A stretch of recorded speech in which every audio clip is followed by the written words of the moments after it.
All right. Hello and welcome to Live Coding Happy Hour for November 9th, 2018. This, my friends, is going to be a weird one. There's no question about this. So I'm Dave Slusher. I'm joined with my colleague, Andrew Barnes, from a train. Where are you? In Belgium? Where are you in between Belgium and Netherlands? Yeah, I am. Yes. Okay. All right. So what we're going to do today, we're going to do our very what we hope to be, not hope to be, this will be the very last one on this YouTube integration flow, because I said in the description I will eat my ServiceNow shirt if we don't achieve it, but we will probably not do any more shows on it because we're going to succeed. That's the kind of optimism I'm going to bring to this. So before we go any further, I like that kind of optimism. all right. It's that good old can-do spirit. All right. So go ahead and give us your introduction, my friend Andrew. Hello, everyone. I am on a train, and we are pulling into a stop right now, so it's going to get crowded for a second. Sorry, why don't you do yours for a second? All right. I'm Dave Slusher. I'm a developer advocate in the platform business unit at ServiceNow. I've been at ServiceNow getting dangerously close, like a week and a half from my 5-year anniversary. Been a developer advocate for a little over 3 years.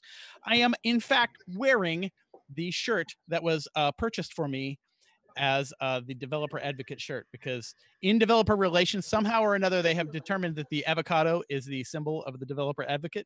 So my wife got me my brand new developer avocado shirt. And this is the first time this guy is making its appearance. So there you go. And with that, Andrew, are you able to do your introduction? If not, we'll just skip it. Yeah, we'll try it. So, hi, I'm Andrew Barnes. I'm also a developer advocate at ServiceNow. And yeah, there's lots of people trying to get by right now. So you can introduce me, Dave. Okay. So Andrew has been here about 2 months. He was a customer before. He worked at Novant Health. He worked as a customer a couple times. He worked as a consultant in the ServiceNow ecosystem. He's been in the tent for a long time, and now he's an official employee. So we're going to go forward again. As I said, all right. Going forward with the flow. I don't know if Andrew has a beer. What I do is I do have a fine festive Bock Samuel Adams winter lager. I was actually trying to get the old Fezziwig, and I realized it was too close. It was like a minute to the showtime, and I didn't have the beer.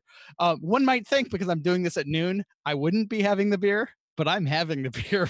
My God, it's been one of those days getting this show to be accomplished. So I am having the beer. Do you have a beer on the train there, Andrew? Yeah, but then you're wrong. You're definitely having the beer. And we're going to have one for me, too, because I was not stocked for a beer for this. I did not know if beers were available on the train. Unfortunately, no beer on the train. Okay. That would be great. I was not prepped for this. I actually thought you were starting an hour earlier. Oh, there you go. The time zones are always the issue. All right. With that, I'm going to go ahead and start sharing. Like I said, this will be a little bit ramshackle, but I hope everyone appreciates that. Up until a few minutes ago, I thought I was actually doing this show by myself, which was going to be the first time I had done that, and I was prepared to do it and pretend I was some kind of goofy YouTuber, but I did not have to. So before we go too far, I am going to need a little bit of input from the chat onto font sizing. Well, let's go with that and see if that is reasonable. I will also do my best to monitor the Twitch chat. It really broke my heart when we had questions in Twitch. The one time that we had questions in Twitch, nobody was monitoring the chat. That was 100% my fault. So here's what we're going to do. The whole goal here is to take our thank you, Kevin. The whole goal here is to get our spoke that we have been working on, where we have been trying to get some of these actions to basically to where we can schedule the broadcast for live coding happy hour. So we want this actual broadcast that you're watching right now, we want it to be scheduled from the flow that's running on the same instance that keeps it. So we have an application called Artifact Manager. I tried to get it so that I could get my 3 different windows there. Let's see if I can find them. Maybe not. Let's find the other one. I've got 3 windows that I want to show here.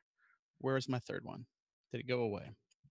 I'll just start a new tab on this guy, which might be dangerous. So we'll show you. So Artifact Manager contains the artifacts that we want to post.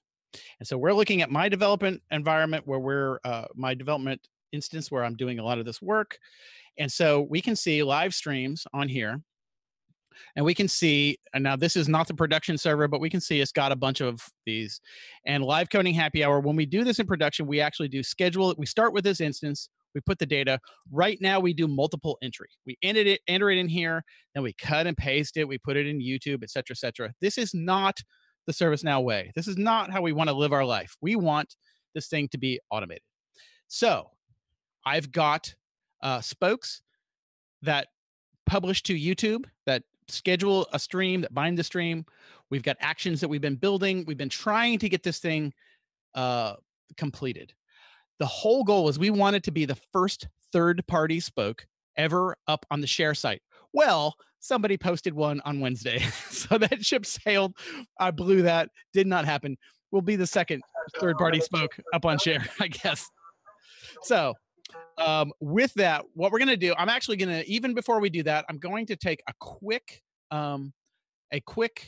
there's my window I couldn't find, a quick tour through some of the stuff. We've failed to get these things scheduled a couple times. And in one case, we were failing on time and time formatting because YouTube wants a very specific, they want ISO, it's 8061. It's the one that has the time zone, it ends in Z. They want exactly that format.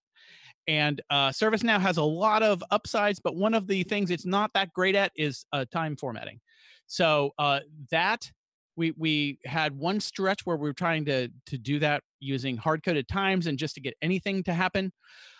We fell apart one time on OAuth because we were having a hard time getting the correct scopes and getting the correct thing connected. So let me walk through a little bit of remedial. We'll just kind of do a refresher on this because on Wednesday I'm going to be posting the technical blog post on our developer site about credentials, credential aliases, connections, OAuth connections, because it's very fiddly and it kind of conceptually is a little bit hard. And the fact that we've had multiple shows where we really struggled with it. Previously, Josh Nereus was our expert in OAuth and credentials. And like every time we have done this in his absence, it's been kind of a struggle. So in our spoke, yes, it has. Yeah, absolutely. So one thing, just a quick note, there are 100 community points up for grabs for posting spokes to the share or store. There you go. So if you are subject to gamification, you want to claim 100 community points, you can post a spoke to share and grab them. So what we've got in our YouTube spoke, we've got a credential alias set up for YouTube Data API. Now, bear in mind, YouTube Data API really is kind of the blanket thing. We're calling it that, but that's the thing that lets you, it's like the most general YouTube scope. So in this, we've got we have this connection, and the connection has a credential. So we've got this connection to YouTube. And in that, we just define what the connection URL is, we define what the connection alias is, and we define the credential. So I've actually renamed some of these things to try to make this a little bit more understandable. So we've got this connection, so we're looking at the connection record. The connection alias, if we navigate to it, you'll see that it contains some more little information. Is basically kind of a holder, but the credential that we're using here is this one that's called YouTube Spoke Auth. it has an OAuth entity profile, and it has some tokens associated with it. So let's go look at the OAuth entity profile. One of the things we had to do to get this guy working was that we had to do a little bit of extra stuff where we had to attach some scripts to it. And in fact, in my demonstration, am I going to fail to find where the scripts get attached? I thought that was in the OAuth entity profile. We had to, if I edit the record here, yeah, the OAuth provider is the YouTube data API. And in here, yeah, we define a little stuff. We had to do a little bit of extra work because what we were finding is what we were getting before is we were in fact correctly getting an OAuth credential, but we were getting the authorization credential, which lasted for an hour.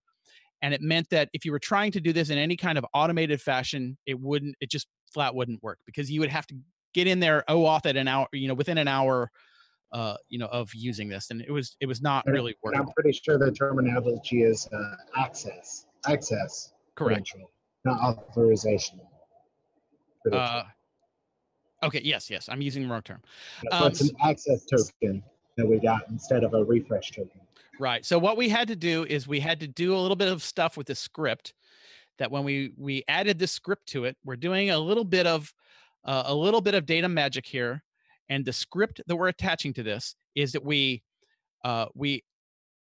accept that the request is happening, and we're putting one extra request in here, and we're saying, give us access type offline. And so this one line here is kind of the magic that makes this work. That means that when we make our OAuth request, we're going to get both the access token and we're going to get a refresh token. And so then when the access token expires, as long as we have a valid refresh token, we will automatically get a new access token. So at this point, when that happens, now this is viable. So if we go and look at this, we'll see that on this system, in the OAuth, and I have already kind of logged in and this has all happened, you'll see that we have two OAuth tokens for this credential, this YouTube data API. We have the access token and we have the refresh token. And you'll see that the access token expires in, the access token expires in 1 minute, but the YouTube refresh token expires in a year from now. And so we should actually, I'm not even going to touch we will leave this open. But what we're going to do is this should actually get a new one of these guys automatically in the next 50 seconds, the next time that we access it. Now, let me show you over here. One of the things that prompted all this, and I just had not logged enough flight time to really understand all the stuff, is that the interplay between the credential alias, the OAuth tokens. I was actually supposed to write a blog post about that last week, and I found that I just didn't understand it well enough to write it. And so I ended up writing a different thing, but the different post that I needed still required some knowledge. So I ended up having to gut through it anyway. So we have got this action that I was trying to write, and the action is just pulling the chats down for a YouTube live broadcast. So what I'm going to do is actually, I've got a action written, and all this action does is you pass it a YouTube broadcast ID, and it will go out, it will hit the API, and it will pull down the chat messages. This broadcast API is in fact this very thing that we're watching right now. So there's a nice meta aspect to this.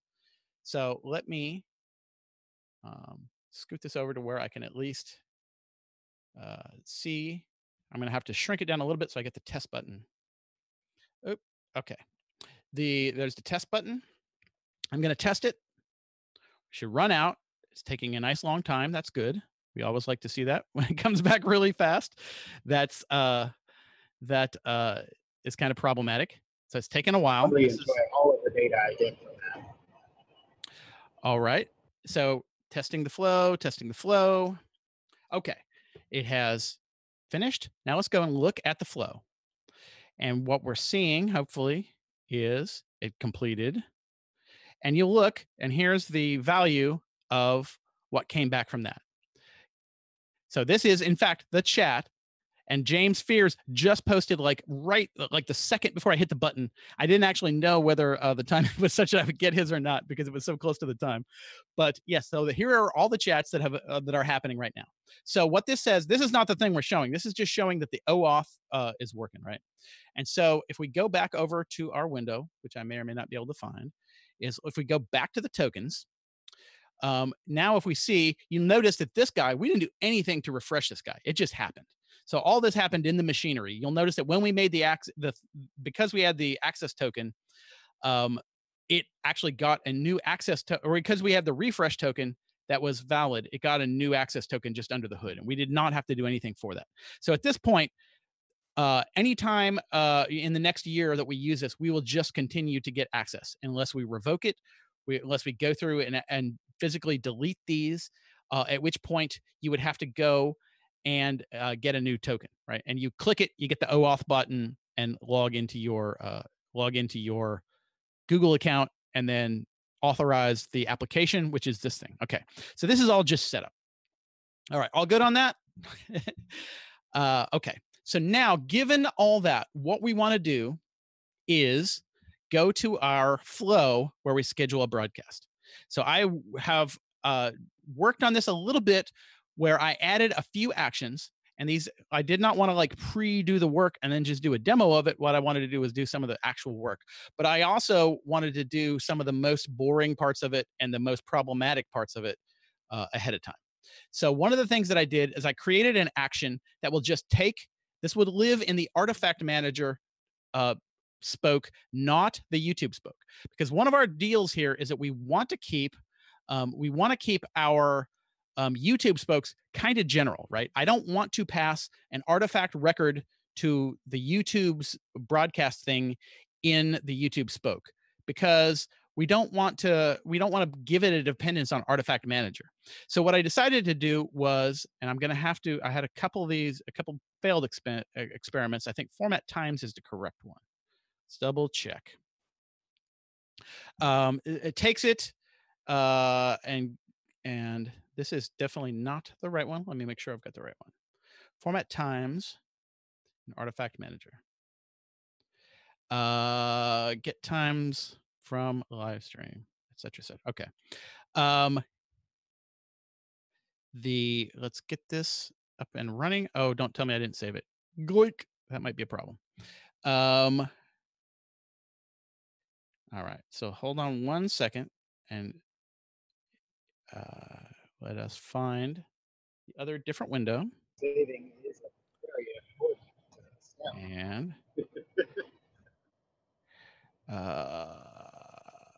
there are so many windows. I cannot find my window. All right. Let's over here. Let's see. And this guy. You'll notice that this is happening in a different profile. Format times new. It's the one that I'm looking at. Is this not saved? It's probably, oh, I know the problem. I'm not looking at draft actions. That is the problem here. So again, I have to shrink this one so I get a little bit more. No, sorry. What I need to do over here is in properties, I need to, not properties, in configuration, I need to show draft actions. Show draft actions. Yeah. That's always oh, you know what? Here's the deal. Okay, let's do this. So action, we're going to add time, format times new. Okay. I was freaking myself out. So what we're going to do for this now is we're just going to take the artifact record that triggered it, and we're going to pass it in. And I'm not sure why I'm not saying format times new on this, unless, oh, I know the problem. I didn't put it in artifact. I accidentally put it not in artifact manager. That's the problem. That if I looked here, I would have seen that, no, I want it to be, sorry. I see I accidentally put that one in global as I was fumbling around. Okay, so that's the problem. So let's over here in the test schedule broadcast, okay. passing it. It's a little bit problem for now. Yeah, that's completely solvable. That was as I was desperately trying to get everything working that I clicked the wrong thing when I was creating that. So now what we're going to do is we're going to trigger on a record. We're going to pass it to this format times new. That will return two different, that's not the right one. So let's make sure that we do the right one. The format times new returns two things, which is start time and end time. And all it's doing here is taking a reference to an artifact, and then it's doing some stuff. And I'm doing boring glide date time stuff, and I have to do all kinds of weird stuff to get the date exactly how I want it. I'm adding an hour to it, and then I'm getting start and end time. So there's not that much interesting happening in there. But now, given that, when I pass the artifact record that triggered it, now I have a couple things available here. And so in scheduled broadcast, and what we're going to need to do is, I made the terrible, terrible mistake of in previous eras publishing this action, which means that now I have to republish every time I change it. So just to make your life easier, when you're in the act of working on an action, don't publish it till the absolute last second, because you'll notice I've got different stuff in here than we see over here. You notice here it has title, start time, description, and it's in a different order and it has different stuff, and these things aren't mandatory. That's because I have this action existing over here, but these changes are not published. So I'm trying to get enough of the screen on here. So I'm going to go ahead and just publish this as it is. And then we should see it over in the flow. So this is the schedule broadcast action that we've had before. Now I've gone through and I've actually taken out the hard-coded stuff, and I've tried to add everything in the payload that we wanted. So title, description, start time, end time. These are some of the things that I have to go and do by hand every time. Latency preference low, enable embed true, enable DVR. These are like just boilerplate, boring things that we have to do every time. Now let's see if we did not automatically get the refreshed action. Now, when we do the new schedule broadcast, we should have the different, there we are. That's what we want to see. Title, description. And so title and start time are mandatory. Description and end time are not. And now we're going to start filling this guy out. And so we've got our start time and end time that came from our other action. We're just going to put those in there. And again, those are Zulu, the ISO 8061 format, end in the Z and do all that kind of stuff. The title is going to come from the artifact record. So artifact record title is going to go right here. Drag and drop it in there. And the artifact record description can go directly in here. And so at this point, you'll notice that I really, like I said, I did not want to have a thing in the YouTube spoke where we passed it any information that knew anything about the record where it's coming from, because we don't want it to be like that. We want it to be general, such that I could share this with anybody, and then they could schedule their own broadcast without having the artifact manager, right? Just, it could be any record. It could be a broadcast about an incident, right? And where the short description is the title and whatever. The work notes are the description. Any weird use case you can think of, that should be viable here. So at this point, given that artifact record, that's what we're going to schedule. And I'm going to go ahead and go for broke, and we're going to try to wire everything up, and then we're going to test the full thing. If it works on the first time, I don't know what we're going to do for the next half hour. So we got to, with any luck, it actually will take a little bit of debugging, but not so much we can't finish it before the end of this.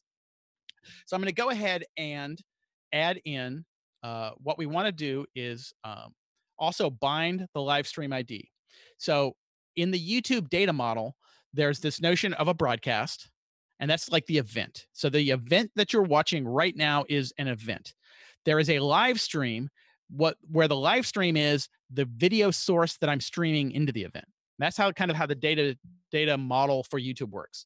So this is scheduling the outermost thing. So there's a thing with a YouTube ID, a video with an ID that you can load, and it will say waiting until and whenever that start time is.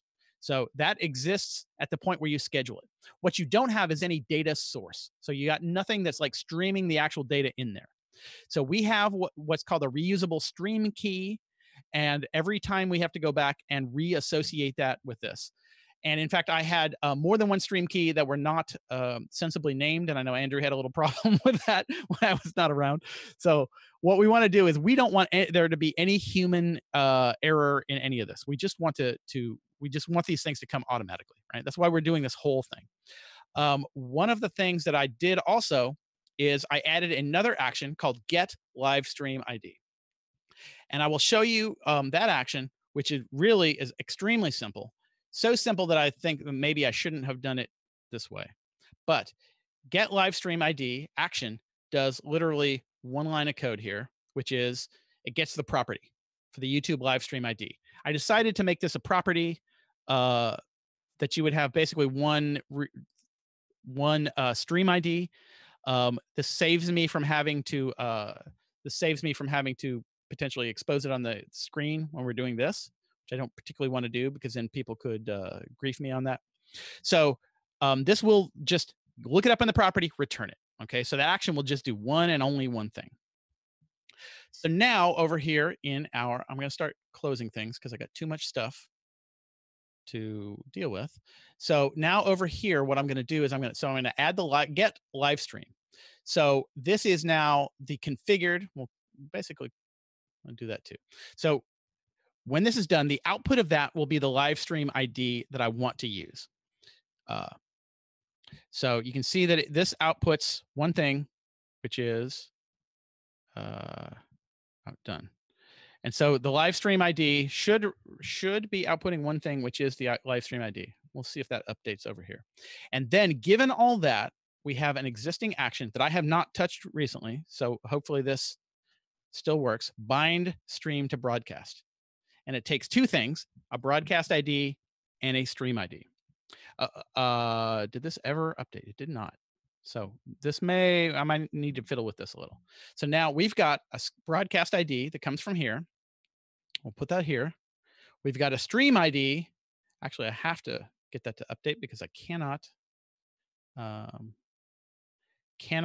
proceed without that going. So I'm going to stop this right here.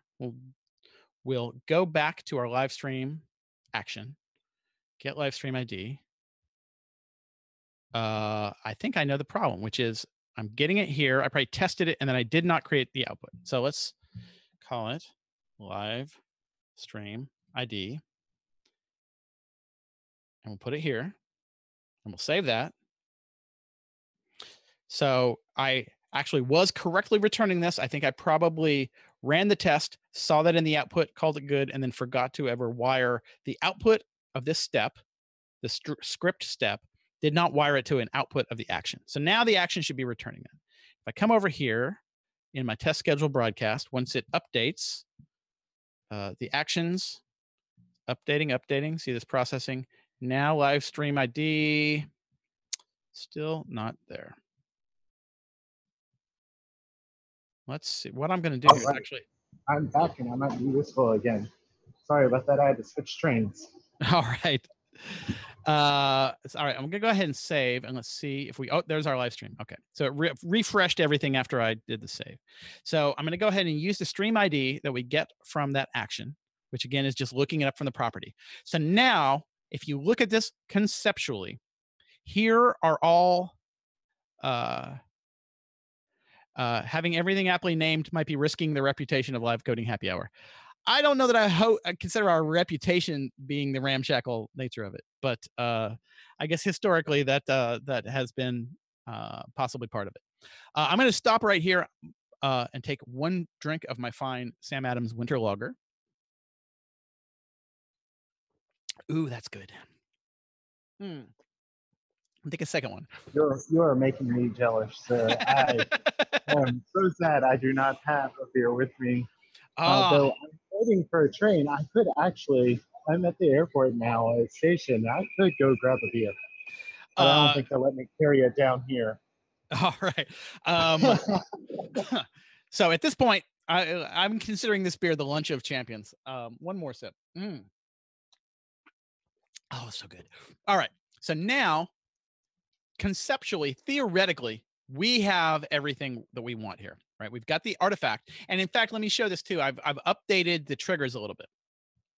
where like the original thing when we were talking about this, and I think the original notion of this even preceded Flow Designer and Integration Hub.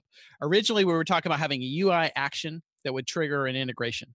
So the notion that it's a flow is kind of new and different. I have updated this, and so actually, I don't even, yeah, I do want it created or updated. So if an artifact is created or updated, if its type is live stream, we want to run this. I'm actually, oh, I didn't save my changes. So we want to run it only once, and I'm going to add one more condition here, and that is that the state is ready to publish. So now what we're doing here is we're actually making, this is kind of a thing that one would have to know for the users of it, which thankfully every user of this for the most part is on this call, right? So we don't have a lot of education. We don't have a huge base to educate. So we're basically the 2 users of this. But now the idea being that once you save it into that ready to publish, you're making an action in the real world. So if you're doing it, like if initial creation is doing this, or more likely say you've got a proposed idea and it's Monday morning and you schedule it, but you're not quite ready to commit, whenever you put this into ready to publish state, one and only one time, the first time it goes into that, it will run out and it will run the rest of this. All right, make sense? So created or updated. Makes sense to me, sir. Live stream, ready to publish. Now what we're going to do is let's go over here. We're going to create a new artifact. This will be our testing artifact. We're going to go ahead and, so we've got, the type has to be live stream. We've got that. The planned publish date, I'm going to put it way in the future because I am actually really putting this into the channel. Let's go ahead and say August 30th, 2019. And do we have, oh no, the start time. So planned publish date, we actually had to add start time for this a long time ago. And this is actually a little bit of, we might want this to auto populate because it's a little weird to have it. We might want to make the other one read only and make this, auto populated. So let's say 1630 on August 30, 2019. So we'll do that. Let's give it a title. Title being live coding, LCHH, Dave will not eat his shirt. Eat his shirt. No shirts will be eaten because this will work. There you go. Now, theoretically, when all this stuff happens, then people may actually get notifications that a new thing has been. I actually don't mind that. So you may get a bogus. I may be sending a few thousand bogus YouTube notifications. I'm actually okay with that. Now the question being, do we want to? We do want to test it because we want to be able to look at the. We have two ways to go. We can either create this and test it directly from Flow Designer, or we can just do the trigger. And either way, we should, unless it just fails to trigger, we should be able to see it from the executions. So I think I'm going to actually even go for broker than broke. No, it hasn't been published. I have to do it this way. Sorry. I'm going to go ahead and save this. And is there anything else I need to do to make this valid? I don't think so. I'm going to assign it to myself just to do it. And we're going to say, I'm going to save it. So now we have this record. Okay. Now I'm going to call it. So now we have this. Let's go ahead and test this. And let's get the record. And I'm going to work on shirt. And I'm going to try to not typo that, which I may very well do before the end of this thing and get us a PG-13 rating. All right. So we're going to run it with this record. I'm going to run the test. It should not return really fast. Please don't return really fast. That seemed maybe too fast. All right, let's look and see. All right, missing. Okay, so here's what happened. Format times new. If we look at this, this actually is really looking good. That's kind of what we want. This is, I think, this is just me in the payload. I've got bad data. I've got bad JSON in my payload. So let's go and look in the schedule broadcast action. Payload snippet. Let's go back and look at this again. It's saying missing after property list, missing after property list. So what, let's look at the steps. One of these steps is not the step that's getting the payload. Oh, wait.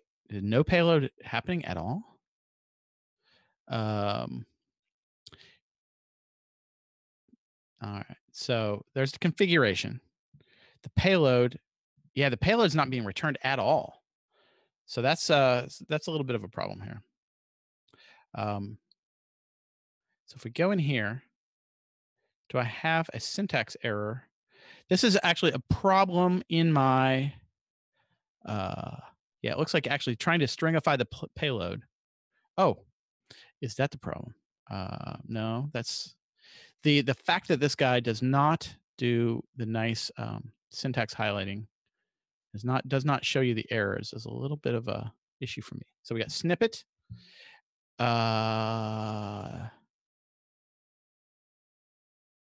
Title, input title. Oh, there's a problem right there. I had a semicolon where I needed a comma. Okay, let's try this again. Let me go ahead and kill this other one just so we don't look at the wrong one by mistake. Go back here. I'm going to test this again. I'm going to drink while that's happening. The longer it takes, the better. All right, now let's see what happened.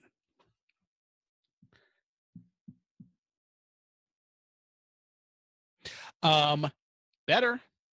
So if we go through here, we look at these steps.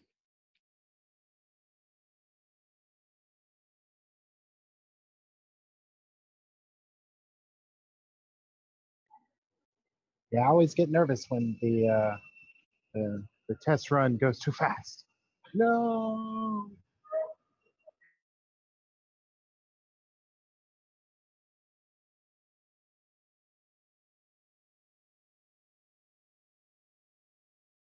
All right, am I back? It seems like I got lost for a second there. All right, I did get lost for a second there. Let me go back to, I think I had a momentary interruption of my bandwidth. I have no idea what happened on the stream while that was happening, but let me go back and reshare. Reshare on here. Okay. You were so successful. You scheduled a new show and it started immediately, and it turned you off. I wish that was the case. Okay. Actually, so we got a 400 error on the. Oh, privacy status is required. So this is actually down into the validity of the payload that we sent YouTube. This is that's a great error to see because that's a good problem to have, right? Because that means yeah, that's so much better problem than we've had, which means that if you think about the things that have worked up to this point, that means we have correctly OAuth, we correctly got the data time, we got almost everything, but what we did was we missed out of the YouTube, or when I say we, let me not speak in third person. I missed the fact that there's a field in the API that I need. So let me, if I can find, I've got so many of these jokers open. If I can find the YouTube API, which may be tricky on the screen. Where is the API list?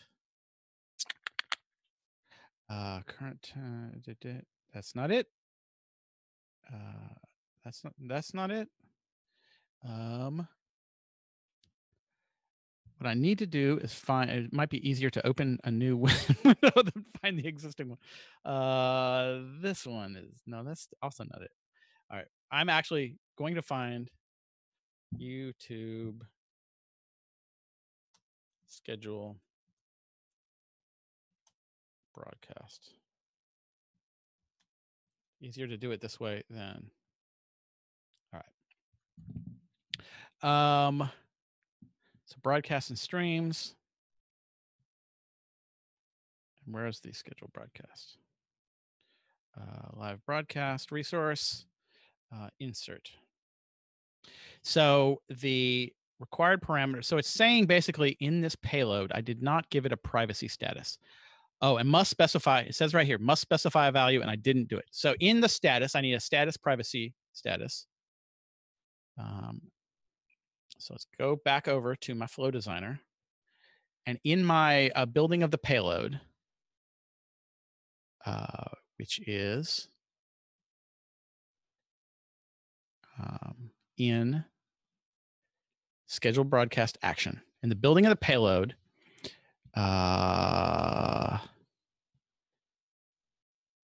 now I'm going to have to, the snippet title, snippet, wait. Okay. Snippet title, snippet. I need a status, privacy status. All right. We won't be sad when somebody provides a nice payload builder, will we? Well, I fear that person is me. I fear you're looking at the payload builder that's going to be provided. It would be, if somebody else had provided the payload, then like we wouldn't be doing any of this. And that would be a great world. Which is the idea. I just meant a handy utility, a tool to help build payloads for you. Oh, yeah. And abstract it outside of the script step directly. Yes, I agree. Privacy status, and then I think I want public. What are my options for this? I said that very weird. Public. Privacy status. I'm just trying to find the valid privacy. I just want to make sure I'm giving it the right thing. I would assume that public was the right thing. Why is it not privacy status? It's just telling me the same stuff. Private, public, unlisted. All right. So we're going to give it public. And again, the deal here, we're just basically hard coding everything that is invariant. We could parameterize a lot of this stuff, but we're really only parameterizing the stuff that's going to change from time to time. For at least the, I guess if we wanted to make this general, we're actually making it not general enough because there's a lot of assumptions we're making in here. Conceivably, we might want to factor all these out, but for right now, that seems like too much to do. I don't want to have 18. Yeah, that doesn't seem like a reasonable thing right now, but it does seem reasonable if you wanted to generalize it. All right. So that input that's your steps defined to collect. Right. So now we've got, in the payload, now we should be adding, assuming that I formatted this correctly, status, privacy status, public.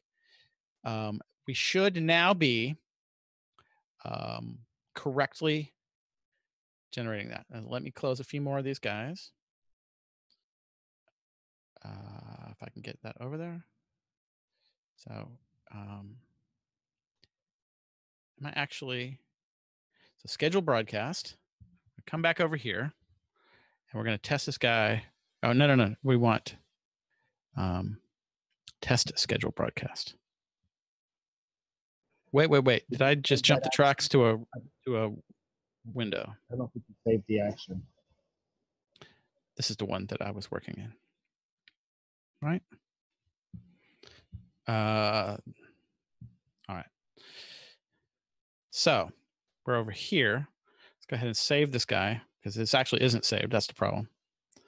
We're going to save it. This is the one we were testing. Now we're going to test it one more time. See how far we get. It's actually crazy far that we have gotten compared to every other time we've done this.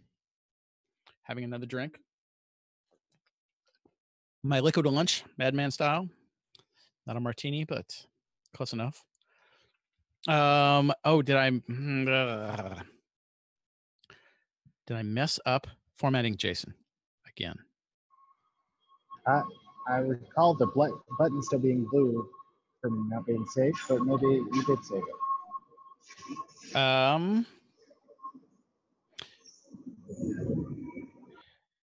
Well, here's a problem: is that I'm editing it in two different browser windows. Let's solve that problem by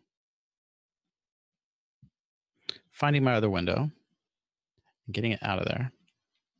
Which finding the other window might actually be a problem. So the test schedule broadcast. Tell you what I'm going to do. Is this the one where I did it, where we built the payload? Did I not save this one? Let's save this one. Then we're going to kill this whole window.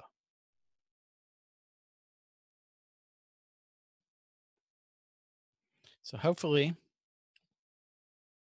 I'm going to go ahead and open the schedule broadcast action again to make sure that we see.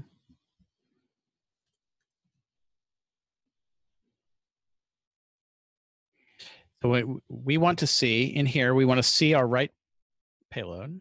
So we want to see privacy status in the payload. Okay. Status, privacy status, public. That looks like properly formatted JSON to me. All right. Now we're going to go back over here.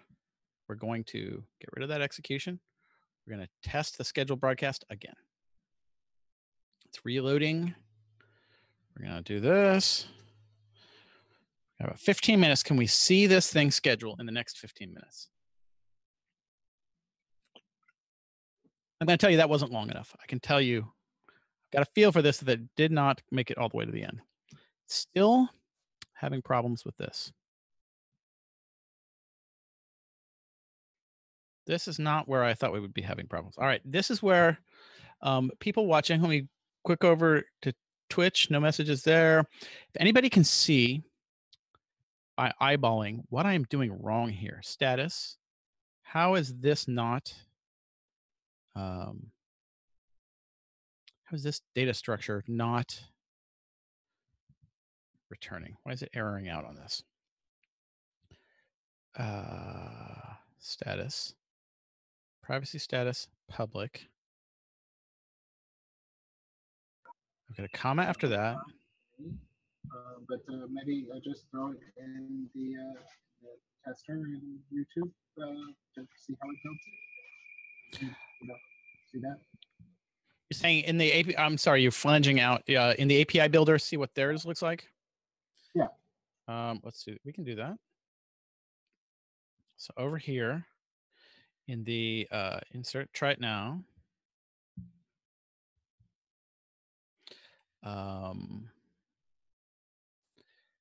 Status, privacy status, public. And that sure looks exactly like what I got. To me, if I can get both of these on the screen at the same time. Status, privacy status, public.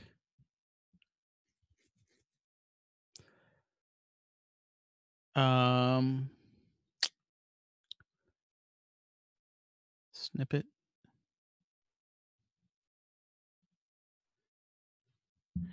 Missing whatever after list, missing after property list.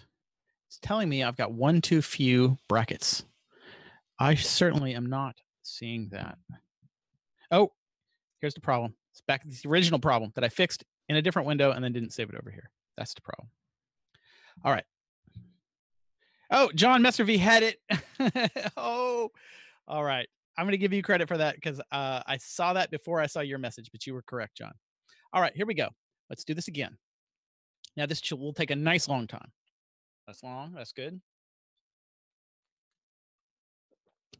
All right. Ho, ho, ho, ho, ho. Now, I'm going to look at the logs of this before I actually look down here. So, title, description, we're passed into scheduled broadcast. Get live stream ID, which I shouldn't do because now I'm exposing the thing that I said I didn't want to expose by putting in the property. And I just did it anyway, and I'm doing it again. Tell you what, we'll revoke and create a new one. I won't worry about it now. So it looks like this has done what we thought it would do. Now, my friends, comes the real moment of truth. Is over here. Make sure that I'm in the right thing because I have one of the things that I have found is I've actually got multiple Chrome like Google accounts. I've got the dev program. I've got my work one. I got my personal one, and so I try to like keep everything separate so they have different sessions. It's much easier than having like one incognito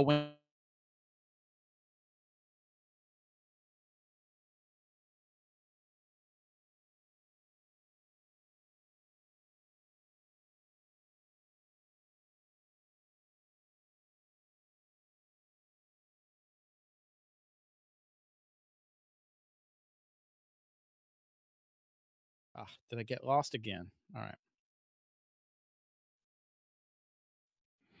All right. So events in Creator Studio. Am I back sharing? You appear to be sharing to me, sir. Okay, back sharing. All right, we're looking at the events in Creator Studio. If I look at live streaming events, for some reason, this always takes a while. We should see a second event. I'm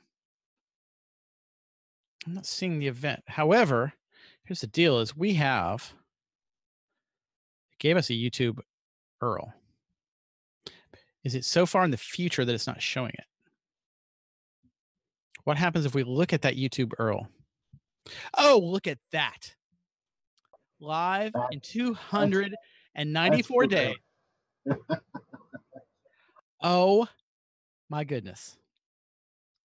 Oh my goodness. I should not. This is like, I always have a big problem. I have a huge problem with end zone celebrations because I don't like them, because I always think that, like, if you really want to be a champion, you should act like you've been there before. But I feel like an end zone celebration is in order on this. This is about an 18-month odyssey to actually get to this point. All right. So now I'm going to go actually one more. I'm going to go one more level of this. Let's go.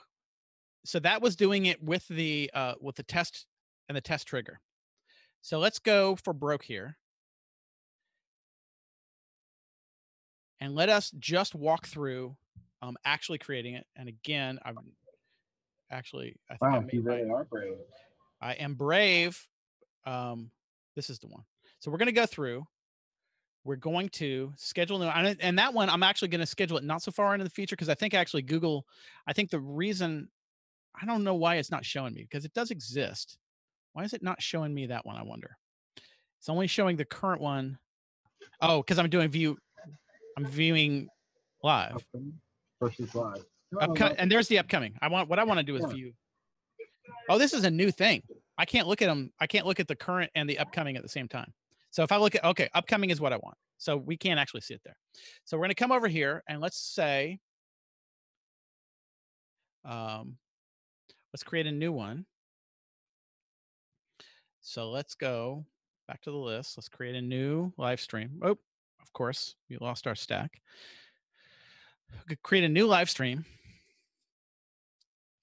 I'm going to go ahead and we're going to start one. We'll say, and this is really saying, I want to like make this read only, and I want to make this derived from this. Starting, let's see. So 23 is the day after Thanksgiving. This is probably the next one we'll actually do. Let's say 1630. 0. I'm assuming that the time zones are right. I don't know this for a fact.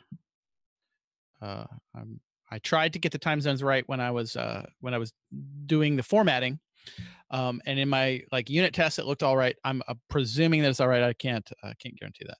I'm gonna go ahead and assign this to myself, and let's just say post holiday victory lap with some subject. We don't know the topic, but we know it will be scheduled via Artifact Manager. I'm even going to spell this right because, all right. So there you go. Is there anything else necessary that I need? Oh, I'm going to do even something. We're going to do something before we even do that, which is we're going to rewrite this. Write that URL down. We're going to add, we're going to add one more step in here. Let's get rid of our test. We're going to really go for broke here. So we're going to add, so we've bound the stream. We've got that. We're going to update the record. And so we want to update the record. That is the original. I have to expand this again. The original record. And the field we want is published URL. And the value we want, and do I need to wait? Is this one going to be weird for me because it's an URL field? Oh, this is going to bum me out if I can't actually. I'm going to do done and see if it updates. I come down here. Oh, add field value. Okay.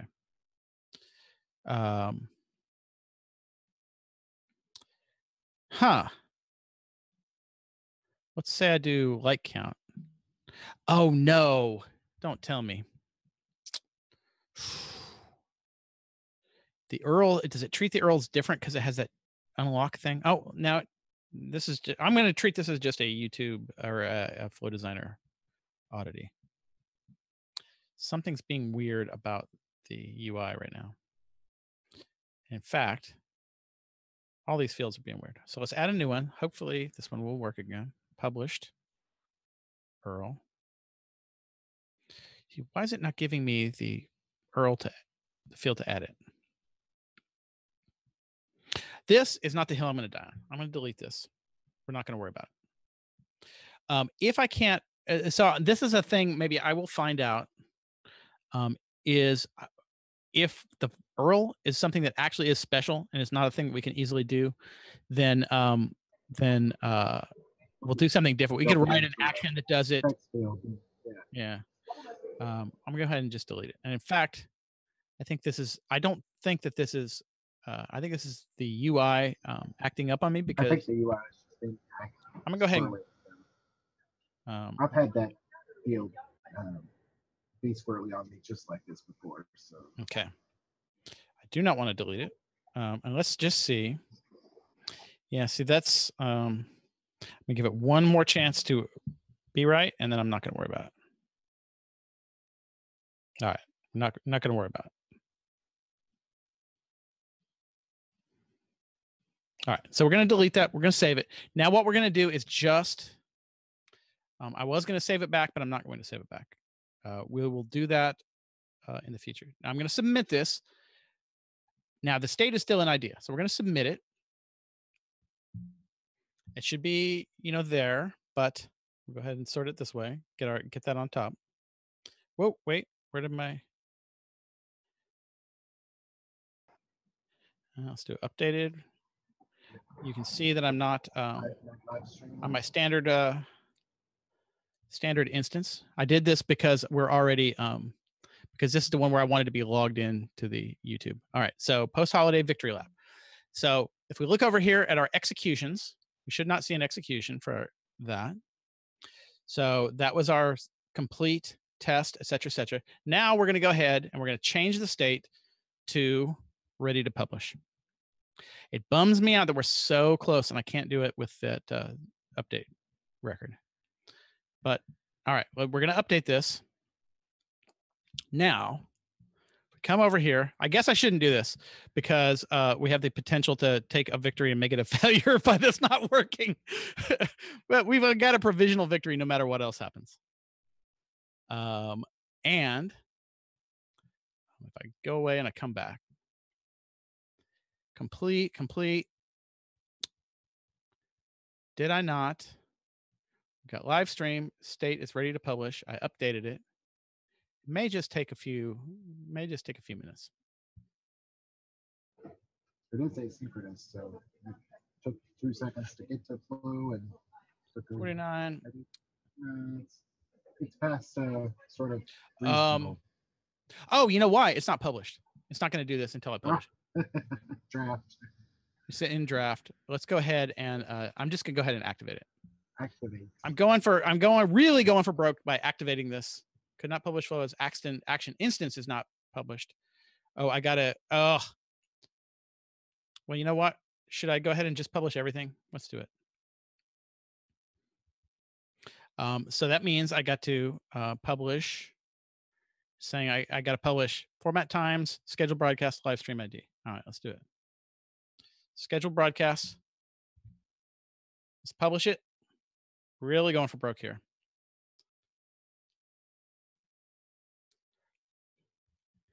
Test schedule broadcast, format times.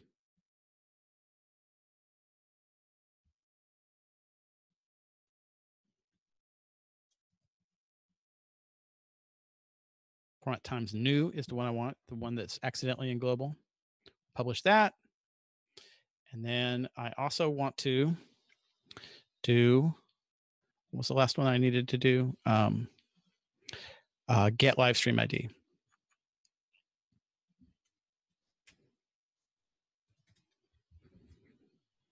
Get live stream ID. We'll publish that. We're publishing everything. We're really confident in this. Now I'm going to go ahead and activate publish this. Oh, that's the wrong thing. That's an action.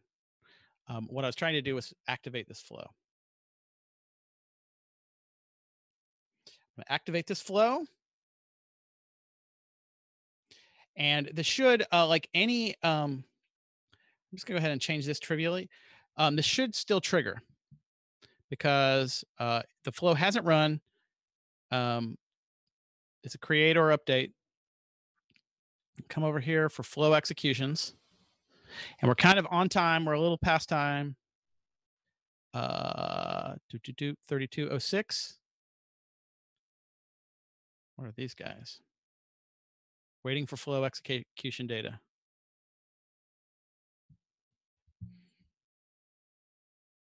So it may be getting ready to go. Oh, look at that. Now, this is where we really, this will be the final thing that we do, is if I can find my YouTube. Let's refresh this page. Post-holiday victory lap with some subject. Starts November 30th at 1:30 p.m. PST. That is, in fact, the correct time. And if we go to edit, let's look slightly at the settings. We should have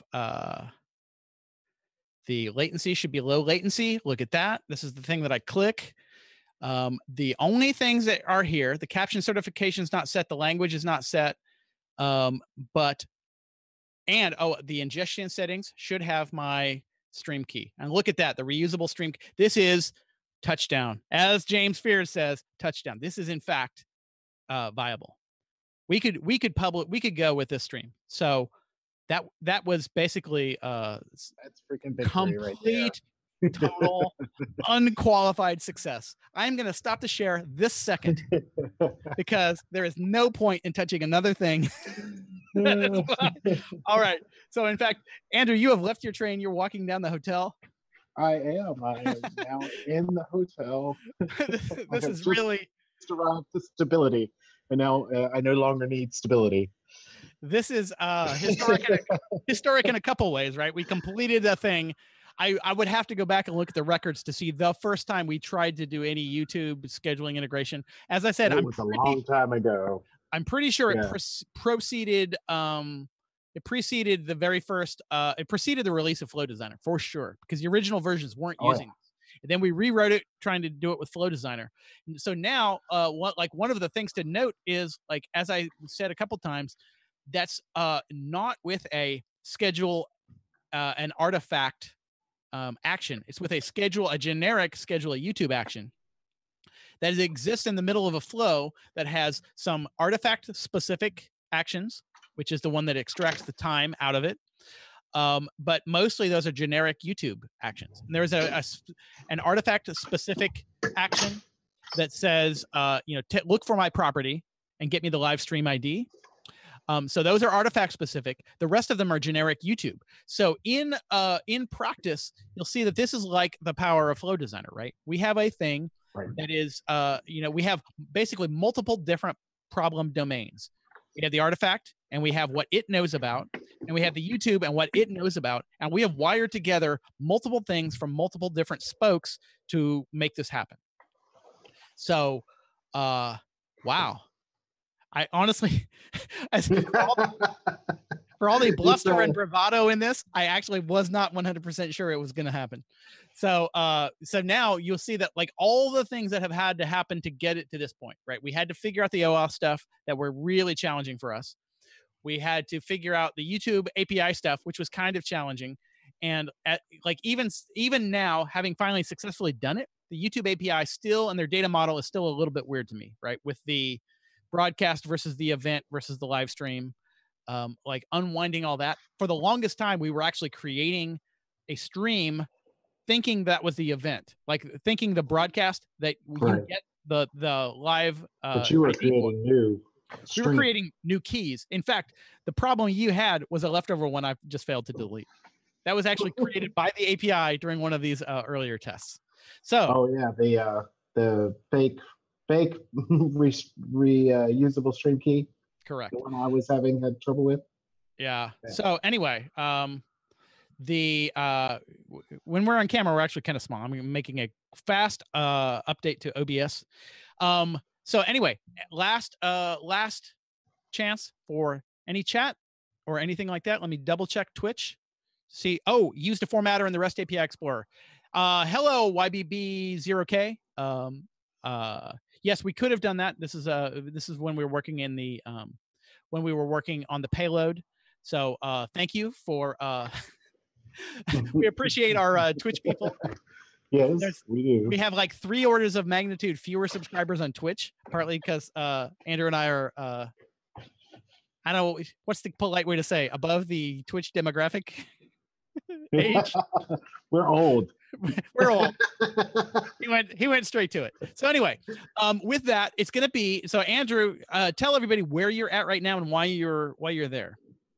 So right now I am in Amsterdam. I am just outside the ServiceNow office in Amsterdam. I just completed yesterday and the previous day our workshops for developer days. So the first day is a no-code app builder for process owners types, or starters to building new applications that have no code experience and don't necessarily want it, and how to do that. And then the second day is for the more experienced developers, and specifically to get them hands-on with a couple of things that they don't normally have the opportunity to. One of those being metric base, because you can't really try that out at home. It's a feature that you have to have on an instance that has extra things turned on that we can't turn on for personal developer instances, as well as building your first spoke in IntegrationHub is the other lab that we're doing right now in the more experienced track, which we just saw Dave get through that here. Was building that, and then Dave is going to come join me this weekend, and we're going to go do 2 more sets of these in Copenhagen and in Stockholm on Monday, Tuesday, and then Wednesday, Thursday. So if you are in Denmark or Sweden, you can come see us. And again, one of the things that we want to do is make sure that the right people that are going for the right days. So if you go to the developer portal on the events page, you actually will find the links for these events.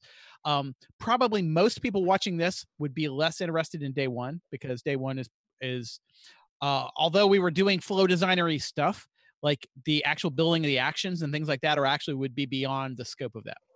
Right? It's really the drag and drop business owner types. We had people go to these workshops that in some cases were let's say project managers or product managers that wanted to be able to understand what their developers were talking about. That's certainly in New Zealand. I had some people who were there for exactly that reason. And or somebody who maybe is an admin who wants to be able to do some functionality but is not interested in writing JavaScript code. That's kind of like your day one. And then day two is kind of our core hardcore nerd roll up the sleeves. Let's get into the OAuth and let's get Postman out and see what's see what's going through this API. Yeah. And play with IoT devices in simulations in the metric base. It's really so Odin Luzikim, I don't know how to pronounce that, but wants to come to Amsterdam as a front-end developer. Can we sponsor him for a visa sponsorship? Get back to me on that. That sounds like a lot of paperwork. Not my department. But thank you all the Twitch people. Thank you all the YouTube people. Thank you, Andrew, because this is I thought I was going to be doing this solo as the first ever solo one. Instead, it's the first train and first train and train transfers and the first mobile participant of on the live coding happy hour. So thank you, everybody. I really, really appreciate it. And so we'll be traveling next week. You have to rate your beer, sir. You can't shut down without rating your beer. I don't have one and I'm sad, but you know how we do the contextual rating. Today, the Sam Adams winter logger. I'm not saying this. I'm not saying this forever, but I'm saying today 5.0. I'm not going to record it in Untapped that way. Even on your scale, that would still only give it like a 4 or 5. I'm not recording it in Untapped that way, but the way I feel about it right now, thank you, Sam Adams. Thank you. This is truly a medicinal mental health beer, and I appreciate it. So, like I said, no show next 2 weeks. The Friday after Thanksgiving will be the next time we're back together. And I will replace whatever the API built with the actual thing. But what I think is hilarious is I think somewhere there will be people subscribed to the YouTube channel who are getting notifications about these things. Yes. So, there you go. We've basically pranked everybody via the API. Thank you, all the people who are in the stream and all the people who watch it later. And victory lap succeeded. Bye, everyone. Yay. Bye, everyone.